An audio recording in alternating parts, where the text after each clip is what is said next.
एक समय की बात है। गांव में एक ऐसी घटना हुई थी जो किसी के लिए अद्भुत और चिंताजनक थी।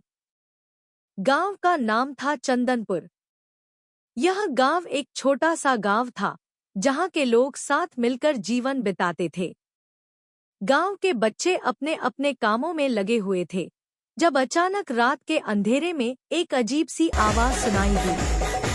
वह आवाज ऐसी थी जैसे कोई अद्भुत शादी के उत्सव की तैयारी हो रही हो। लोगों ने यह सुनकर अपनी गुटियों से उठकर बाहर देखने की कोशिश की, लेकिन कोई भी कुछ देख नहीं पाया। कुछ लोगों को तो लगा कि यह उनकी सोचने की कल्पना है, लेकिन कुछ लोगों को तो यह लगने लगा कि शायद किसी अद्भुत घटना की शुरुआत हो रही है। अगले दिन गांव के लोगों को एक बड़ा चौंकाने वाला दृश्य देखने को मिला। गांव के बाहर एक बड़ा समूह था जो गांव में पहुंचा रहा था। ये सभी लोग अजीबगरीब ध्वनियों के साथ संगीत बजाते हुए चल रहे थे। लेकिन जब लोग नजदीक से देखने लगे तो उन्हें चौंकाने वाली बात देखने को मिली। उन अजीबगरीब लोगों की एक लंबी लाइन थी और प्रत्येक व्यक्ति के साथ एक अद्भुत सजावट की गई थी। हर व्यक्ति के सिर पर एक अजीब सा टोपी था और उनकी आंखों में आत्मा का अजीब सा चमक था। गांव के लोगों ने उन्हें देखकर घबराहट महसूस की और कुछ लोगों ने तो घरों में ही छिप जाने की कोशिश की।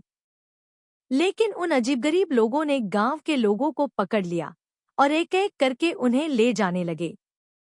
गांव के लोगों ने उनके इस आक्रमण के सामने विरोध किया, लेकिन उनकी शक्ति और ताकत उन अजीब शख्सियतों के सामने कुछ नहीं थी।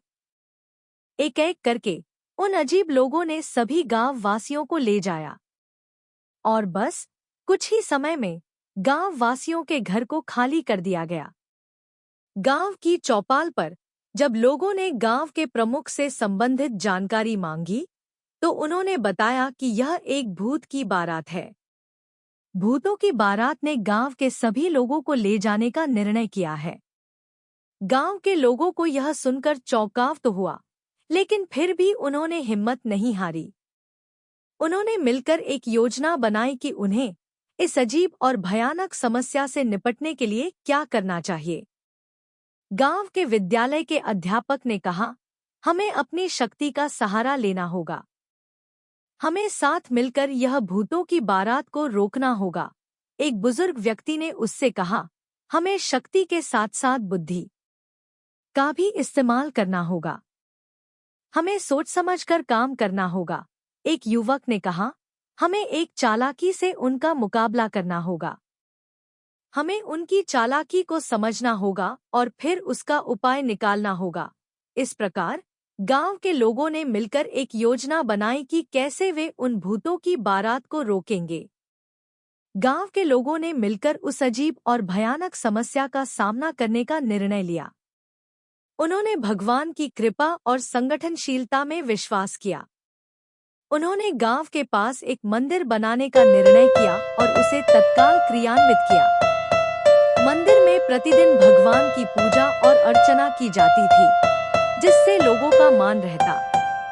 इस मंदिर ने गांव के कुछ युवक रात के समय मंदिर में गए। मंदिर के अंदर जब वे पहुंचे तो उन्हें वहां कुछ अजीबगरीब महसूस हुआ। वे आगे बढ़ते हुए मंदिर के अंदर जाते हुए देखते हैं कि मंदिर के मध्य में एक भूतों की बारात है।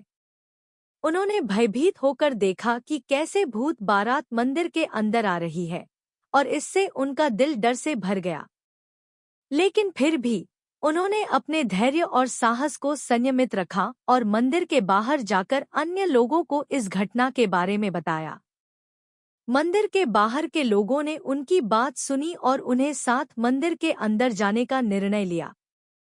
इस बार उनका धैर्य और आत्मविश्वास अधिक बढ़ गया था। मंदिर के अंदर पहुंचते ही उन्होंने देखा कि भूत बारात के सभी सदस्य अदृश्य हो गए थे। मंदिर की शक्ति ने उन्हें रोक लिया था। इस घटना के बाद गांव के लोगों ने समझा कि मंदिर में भगवान जी की शक्ति है और वह उनके साथ हमेशा है। उन्होंने समझा कि जब वे एकजुट होते हैं तो कोई भी मुश्किल हल हो सकती है। गांव के लोगों ने मंदिर में प्रतिदिन पूजा अर्चना की। उनका जीवन फिर से सुखद और शांतिपूर्ण हो गया। इस घटना ने गांव के लोगों को एक साथ लाकर उन्हें एक नया स्तर पर ले गया। वे अब धार्मिक और सामाजिक संबंध को महत्व देने लगे और एक बेहतर भविष्य की दिशा में आगे बढ़ने के लिए प्रतिबद्ध रहे। इस घटना ने साबित किया कि जब लोग एकजुट होते हैं और धार्मिक शक्तियों के साथ मिलकर काम करते हैं, तो उन्हें किसी भी मुश्किल का सामना करने की क्षमता मिलती है।